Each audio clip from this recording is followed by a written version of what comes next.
I don't know, because I'm not a huge player of these games, but I find this to be kind of refreshing. So the man who created the Five Nights at Freddy's series, his name is Cawthorn. Steve Scott Cawthon. Scott Cawthon.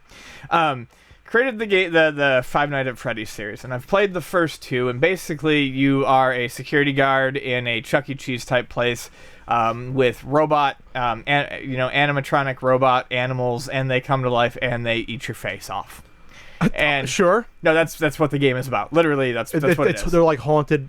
Yeah, you basically, especially in the first game, you sit in a security room. You watch monitors, and you security watch monitors, and doors. and literally all you do, and I'm not saying this is bad because it's kind of fun, is you have to shut the doors at the right time to keep the animatronic. It's all about what? Time management. It's timing. It's timing and pattern recognition. And plus there's like a flashlight thing too. You keep your flashlight powered. If you turn the how did battery management work? I don't know. Whatever. So, anyways, simple premise, but it's got a huge following. Yes, and there's been multiple. There's four. There was four of them, Jesus. And I believe they kept sort of the same gameplay throughout. It's like the Police Academy series. I always enjoyed the premise. I thought it was kind of interesting. However, I was miserable at the game and never could fall into a groove with it. But it's hugely popular, and it kind of makes sense. He wanted to kind of expand upon that world a little bit, and he wanted to make a Five Nights at Freddy's RPG. Okay. Which he did. And it was released, and it was immediately noted that there was some very strange things missing in it. There is no stats page. Attacks that do certain things do not actually really describe what they do, meaning people don't know what like an attack like jump scare will do, which stuns enemies. There's no notes for no, like there isn't. Not right now.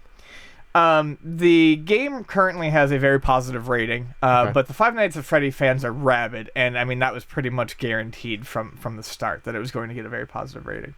But these issues were pointed out, and it's kind of refreshing because Cawthon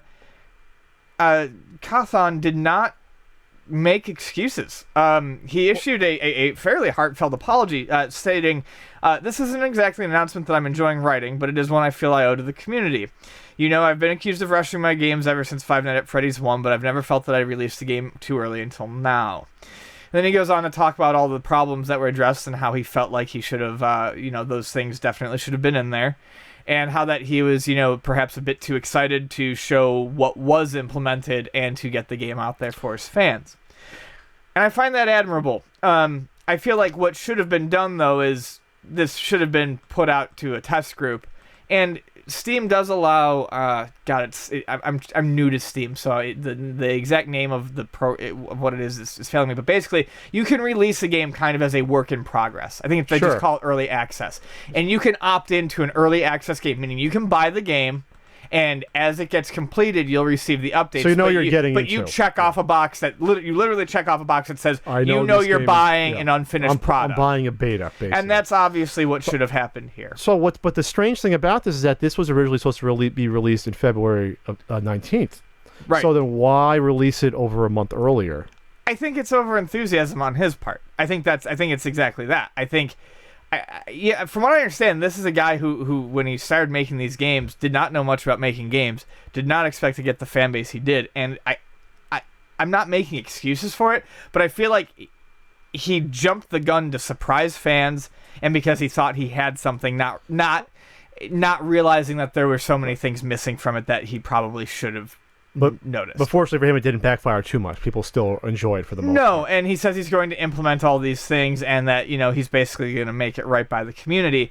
But I just think it's odd to me that you would, and I don't know the process necessary for getting it into an early access release, but it just seems weird to me that he would miss that opportunity to basically absolve himself of these problems by, selling it to people early as he finished it. Sure, he's not going to be hurting. He's probably already a millionaire from the first games, and No, I can't imagine he's really going to suffer for this much at all.